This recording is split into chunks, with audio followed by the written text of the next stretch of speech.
Hi guys, DeMoose out here back with another video, and today's video we are going to be drawing a realistic air. Here are the pens I'll be using. I'll be using 3 Staedtler pens and 1 random pen that I got online from eBay, I think. The 3 main pens are Staedtler, and these are the colors I'll be using. I might use yellow if I really need to, but I highly doubt it. So first thing I'm going to do, you want to use the color, the lightest color you're using to draw the air first. You don't want to use black, because at the end of the day that's going to take away the realistic part. The only time you're really using black is if the hair is black. If the hair is black, then yes, you can use it to do the outline like I'm doing here, but most of the time I would advise you to use the lightest color to outline the ear itself. So I decided to use orange to do the outline because that's the lightest color I have when it comes to drawing the ear. So right now what I'm doing is just going to mark out everything where I want everything to go. I don't know if you guys can see it that well because it's pretty bright, but I'm just gonna mark out everything. And with this drawing, I'm gonna try and go in a different way. Normally I would like cover the whole area in orange and then work my way like that, but I like to do the darkest areas first. So I'm using a black to mark all the darkest areas. Again, creating it with layers. I'm not just filling it in with black, I'm filling in with like cross-hatching, scribbles, and basically my technique, what I do. So that's what I'm doing. I'm actually building it up, and then once I'm done with all the black, I'm gonna start adding in brown, and then I'm gonna add in the orange. The key with doing anything realistically is you have to try and keep the lines as close as you can together. You also want to overlap a lot of layers, create a lot of layers to give off that realistic look. You don't just want to use the black once and then use the brown once and that's it. No, you want to build it up layer by layer by layer to give off that illusion of realisticness. I don't even know if that's a word, but that's the whole aim of this. You have to build the layers. Like, I can't emphasize that enough. A lot of people just press hard one time. Like, okay, this area is dark, so I'm just going to use brown one time, just press heavy, and then use black as well, just press heavy one time, and there we go, that's the realistic look. Nope, you're gonna have to use the brown 3-4 times, maybe more, black as well 2-3 times to give off that right color that you're looking for. And as you can see, I'm overlapping the brown and the black. However, I will be coming back to these areas and adding more. I might even add some orange on top of it, but you have to create layers and know that your pressure's right, because even with the brown, you can see me, I'm pressing really lightly, I'm not pressing hard at all, but because I'm cross-hatching, it's giving that illusion of darkness where I keep my strokes consistent. Like here, like ballpoint pen, to be honest, is more of a patience thing. When it comes to ballpoint pen, you really have to be patient with it because it's very, like, it takes a lot of time. You have to be so patient with this. It's ridiculous how patient you have to be with it. But again, like I told you, I'm going to be using the black first, then the brown, and then once I've got the brown in most of the places that I want it, then I'm going to introduce the orange and then the pink. And after a while, once I've done their first layers, that's when I start to bring in all the colors and mix them up where I think they need to be mixed up.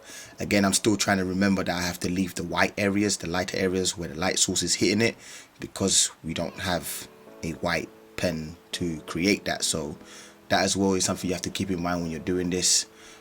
Sometimes you do forget, you just cover the whole place with orange and you're like, that area was supposed to be white. So like I say, when you're doing anything realistic or you're using a reference photo, you have to look at your reference photo as much as you can. That's the reason why it's there. It's a reference photo. Look at it and analyze it, and that's why it's there. It's there to help you out and to create that realistic portrait or anything that you are drawing. So definitely look at your reference photo as much as you can. Advise you guys on that. It's helped me out a lot over the years. And if you're trying to class yourself as a realistic artist, you're going to have to use reference. There's no such thing as creating a realistic drawing using your imagination. It's very difficult. Although there are some people that are that gifted, they can do it, but it's a difficult task because you getting the light in and everything where it's supposed to be. you have to be some next mad scientist to have that kind of brain to be able to know light sources and stuff like that. Again, if you do this over a long period of time, I'm sure you figure it out. You start to remember things. That's just how the brain works. As you can see, now the brown's coming back in. I've done the pink, I've done the orange, but now I'm bringing in the brown again to build up the layers, overlap colors. And to be honest, you're looking at this right now, and this air in real time, it actually took me like 20-25 minutes, maybe longer, because there's a point where I stopped it towards the end. I stop it and then I spend another 15 minutes on it. So in real time, this took me like 35 minutes. And you're thinking, what, 35 minutes to draw an ear? In reality, I could have spent an hour just doing this ear alone. But obviously it's a quick tutorial. I just want to show you guys like the fundamentals of realistic drawings. It's not just use the brown or use the black and that's it, boom, you have a realistic ear. That's not how it works.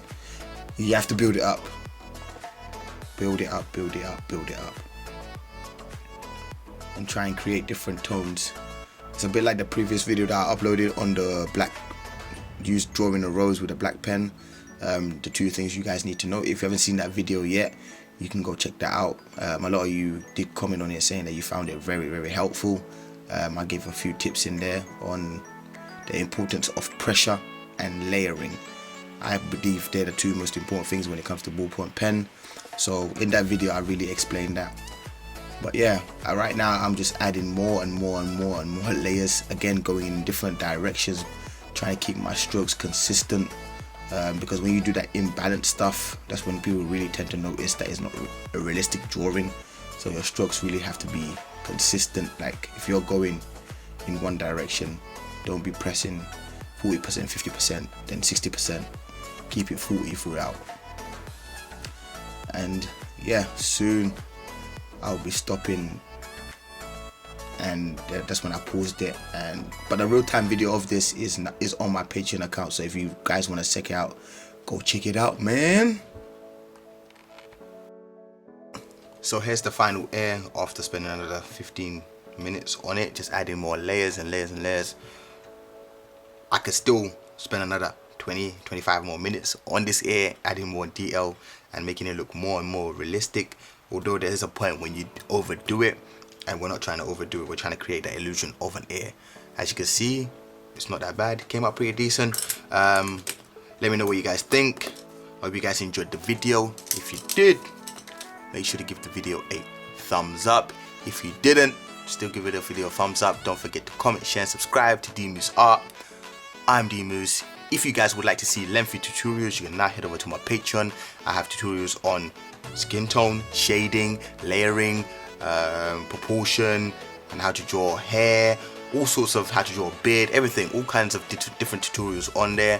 And if you have any suggestions on tutorials you would like to see in the coming weeks, make sure to comment down below in the comment section. And yeah, I'm out. Catch you in the next video. Peace.